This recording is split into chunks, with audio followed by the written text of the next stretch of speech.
हाय, good morning, सत श्री अकाल, आदाब। मैं हूं आपका अपना डॉक्टर नवनीत कालरा और आप देख रहे हैं अपना show doctor Navneet Kalra show.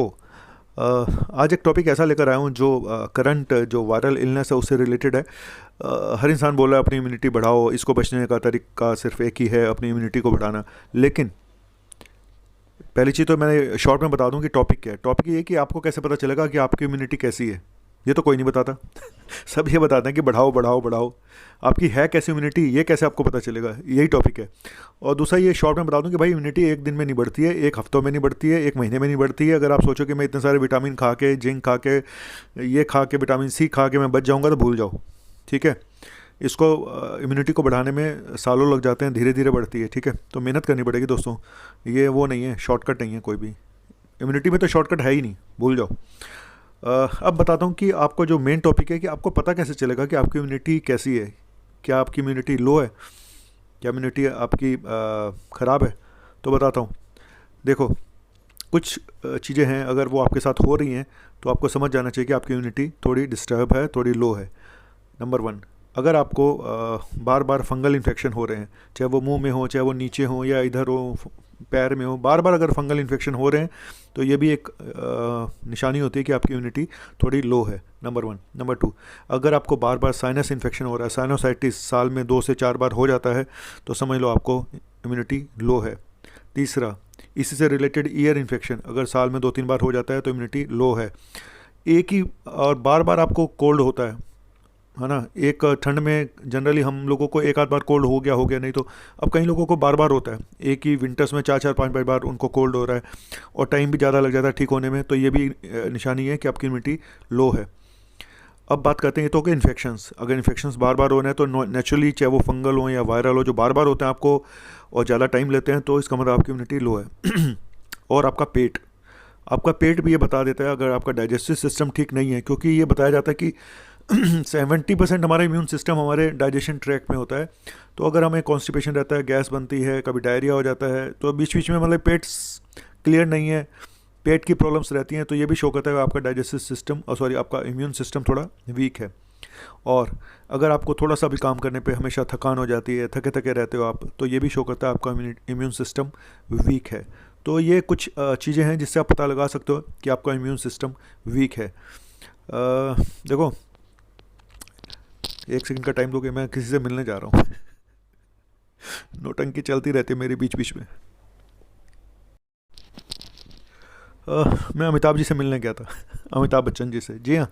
Topic आज एक और भी है साथ में कि मैंने कुछ एग्जांपल आपको देने जा रहा हूँ। ये तो मैंने बता दिया कि आपको कैसे पता चलेगा आपकी इम्यूनिटी लो है, ठीक है, लेकिन कुछ एग्जांपल भी आपको देने जा रहा हूँ। एक सबसे बड़ा मेरे दिमाग में एक बात आई कि आखिर अभी कुछ बॉलीवुड एक्टर की डेथ हुई है अभी रिसेंटली, इरफान जी की, ऋषि कपूर जी की, उससे पहले फिरोज खान, उससे पहले विनोद खन्ना, उससे पहले कई लोग ऐसे चले गए जल्दी। रीज़न क्या है कि अमिताभ बच्चन जी, जिनको सिरोसिस है, जिनका लीवर सिर्फ 25% काम कर रहा है, उनको पहले टीबी भी हो चुकी है, पहले माइस्थीनिया ग्रेविस भी हो चुका है, फिर भी वो इस 75 साल की उम्र में इतने फिट कैसे हैं। तो मैंने सारा पता लगाया और आपको बताने की कोशिश करूंगा कि सिर्फ इरफान खान को अगर छोड़ दें, जहाँ पे कि उनकी किस्मत ख़राब थी, उनको कैंसर हुआ, अदरवाइज़ ऋषि कपूर, फिरोज खान, विनोद खन्ना जी और भी जो एक्टर थे, ज़्यादातर के साथ एक प्रॉब्लम थी कि सब खाने पीने के बहुत शौकीन थे, है ना। ड्रिंक और साथ में कुछ लोग स्मोकर भी थे। तो हमारा जो एडिक्शंस होते हैं ये हमें हमारी उम्र को 5 से 10 15 साल कम कर देते हैं दोस्तों। स्मोकिंग तो बोलते हैं ना, स्मोकिंग 10 साल एज को कम कर देती है। और जो अल्कोहल होता है, जो लोग अल्कोहलिक हैं, जो हर रोज़ ड्रिंक करते हैं, हैवी ड्रिंकर, उनमें कैंसर होने के चांसेस बहुत ज़्यादा होते हैं, बहुत ज़्यादा।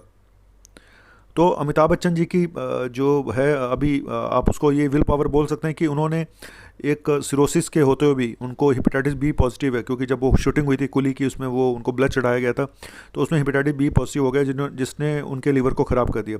25% लीवर उनका काम कर रहा है और उनको बीच में टीबी भी हुई थी, उसका इलाज भी हुआ था। इसके बावजूद वो इतने फिट इसलिए हैं कि वो ना कोई एडिक्शन है, ना कोई स्मोक करते हैं, ना कोई ड्रिंक करते हैं, बहुत सीधा साधा खाना पीना उनका सिंपल सा है, और रोज वर्कआउट करते हैं, एक्टिविटीज़ और रेगुलर काम में लगे रहते हैं, और पॉजिटिव थॉट्स हैं। क्योंकि इंसान अगर काम करना नहीं छोड़ रहा है तो इसका मतलब कहीं ना कहीं पॉजिटिविटी है मन में कि मैंने लगे रहना है, मैंने बैठना नहीं है। तो स्ट्रेस मैनेजमेंट बहुत ज़रूरी है। जिन लोगों को लगता है कि अगर आप में स्ट्रेस भरा हुआ है, आप छोटी छोटी बातों पे चिंता करते हो, छोटी छोटी बातों पे लड़ाई करना शुरू कर देते हो और हर समय सोचते रहते हो, नींद प्रॉपर नहीं आती, तो आपका इम्यून सिस्टम भी ठीक नहीं रहेगा दोस्तों। तो सबसे बड़ी चीज़, मैं एग्जांपल सिर्फ अमिताभ बच्चन जी का इसलिए देना चाहता था कि एक इंसान, हम लोग बोलते हैं कि इम्यूनिटी वीक है, उस जिसको शुगर हो गई उसकी इम्यूनिटी वीक हो गई, जिसको बीपी हो गया उसकी इम्यूनिटी वीक हो गई, क्योंकि वो लोग रिस्क पे हैं कोविड होने के। लेकिन मेरे मन में सिर्फ एक ही बात आई कि ये अमिताभ बच्चन जी इतने फिट कैसे हैं इतना सब होने के बाद भी। तो सिर्फ आप अपनी लाइफ को चेंज कर सकते हो, बिल्कुल कर सकते हो, अगर आप अपनी लाइफ को थोड़ा डिसिप्लिन कर दो। ठीक है, थोड़ा सा टाइम लगता है उस इम्यूनिटी को रिकवर होने में, लेकिन आप कर सकते हो। सिर्फ अगर आप, चलो मैं शॉर्ट में बता देता हूँ, आज फिर लोग पूछते हैं यार इम्यूनिटी बढ़ाने के लिए क्या करें।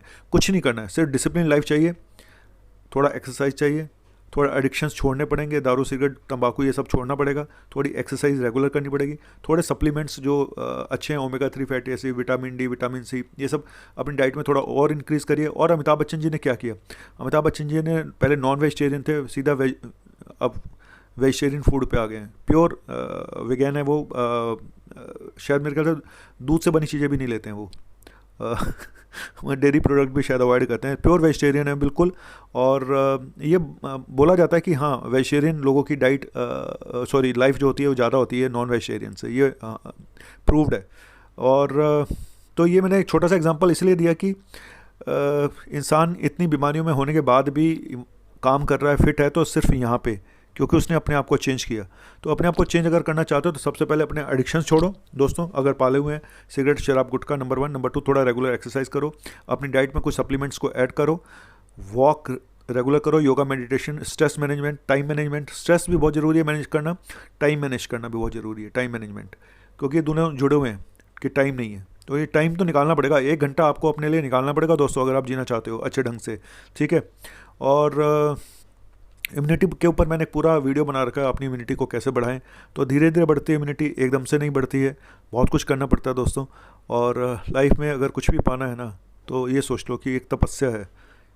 अपनी लाइफ को आप अपनी उम्र को बढ़ा सकते हो, अच्छे ढंग से हेल्दी रह सकते हो। बस ये क्योंकि मुझे खुद को क्रोनिक फटीग सिंड्रोम है, मुझे भी पता है कि मुझे कितना पेशेंस चाहिए और कितना मैंने त्याग किया है।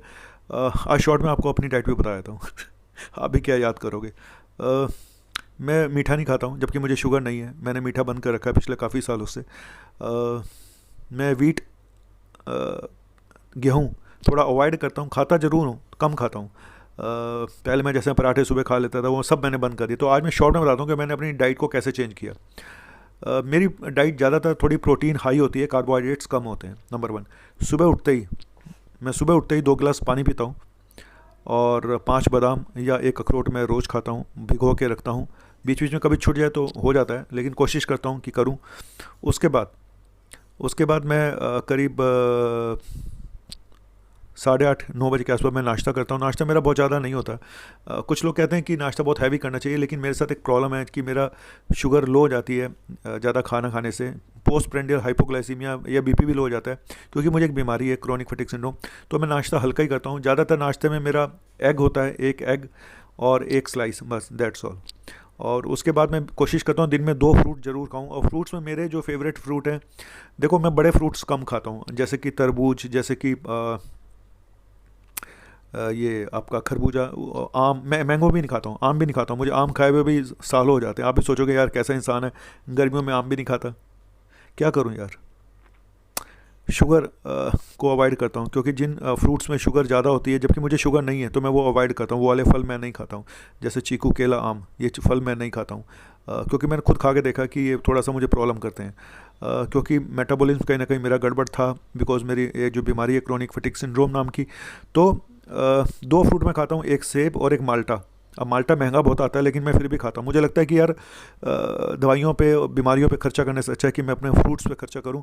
सबसे बड़ी प्रॉब्लम क्या आ रही है फ्रूट्स में, मैं तरबूज क्यों नहीं खाता हूँ, मैं खरबूज, क्योंकि ये आम, ये सब ज़्यादातर आर्टिफिशियल तरीके से जो पकाए जाते हैं कैल्शियम कार्बाइड में या ऑक्सीटोसिन के इंजेक्शन लगा के। तो फ्रूट्स कैसे, ऑर्गेनिक फ्रूट्स कहाँ से आएगा, इतना महंगा और मिलता भी नहीं है। कहाँ जाएं ऑर्गेनिक फ्रूट्स के लिए, सब मिलावटी फ्रूट आ रहा है। तो लोग कहते हैं कि fruit diet, DIP dip diet, फलाना डाइट। अरे भाई, यहाँ तो फ्रूट खा के ही लोग बीमार हो रहे हैं। इतना तो उसमें मिलावट है, उसके खिलाफ कोई आवाज़ नहीं उठाता है। चलो, तो मैं बताऊंगा कि एक सेब और एक माल्टा मैं रोज़ का खाता हूँ। उसके बाद मैं अपना दोपहर का खाना खाता हूँ। दोपहर के खाने में मेरा 2 या 3 रोटी होती हैं, साथ में एक सूखी सब्जी होती है, कई बार एक दाल होती है, या दाल नहीं होती तो कई बार रायता होता है, और सलाद एक जरूर खाता हूँ, एक प्लेट भर के। खाना खाने से पहले मैं 1 गिलास पानी पी लेता हूँ, 1 गिलास खीरा टमाटर सलाद मैं पहले ही खा लेता हूँ खाना खाने से पहले। और ये मेरा डाइट हो गई। दोपहर का लंच हो गया। फिर शाम को 1 कप चाय पीता हूँ। चाय के साथ कुछ छोटा मोटा स्नैक लेना होता तो मैं ले लेता हूँ। जनरली बिस्किट वगैरह ही होते हैं, मैरी बिस्किट हो गए, या कुछ और एक आधा कभी स्नैक हो गया तो हो गया। और फिर फ्रूट खा लेता हूँ शाम को 6 बजे के आसपास, एक फल दोबारा खा लेता हूँ। रात को मैं खाना कोशिश करता हूँ कि 8 से 9 बजे के बीच में खा लूँ, जल्दी खा लूँ, ज़्यादा लेट खाना ना खाऊँ। और शाम का खाना भी मेरा कोई बहुत ऐसा नहीं होता, जनरली प्रोटीन बेस होता है। और हफ्ते में एक बार मैं फ़िश खाता हूँ। मैं वेजिटेरियन भी हूँ, लेकिन मैं बहुत कम खाता हूँ नॉन वेज, सिर्फ फ़िश खाता हूँ। कोशिश करता हूँ कि बस हफ्ते में एक बार फ़िश खाऊँ।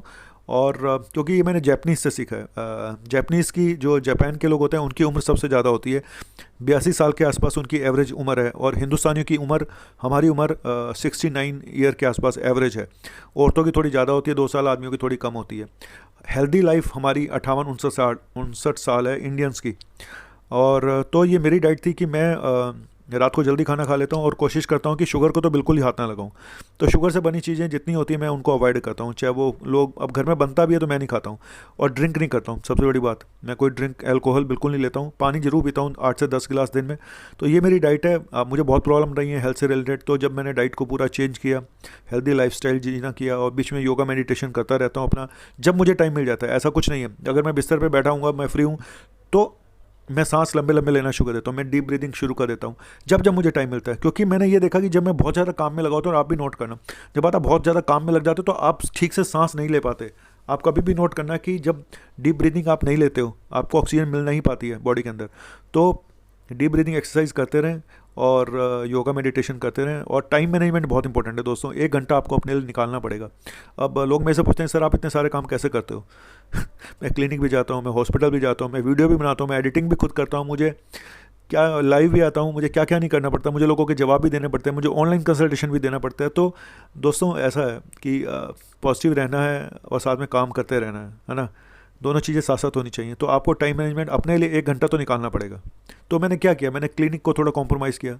मैं शाम को क्लिनिक बहुत कम कर दिया मैंने, हफ्ते में 3 दिन करता हूँ सिर्फ। क्योंकि ये सब चीज़ें अगर करोगे तो आपकी बॉडी पर असर आता है। जब आप इतना काम करते हो तो आपको अपनी बॉडी को भी रेस्ट चाहिए, बॉडी को रिपेयर करना होता है अपने आप को। तो बीच बीच में बॉडी को रेस्ट भी चाहिए होता है दोस्तों।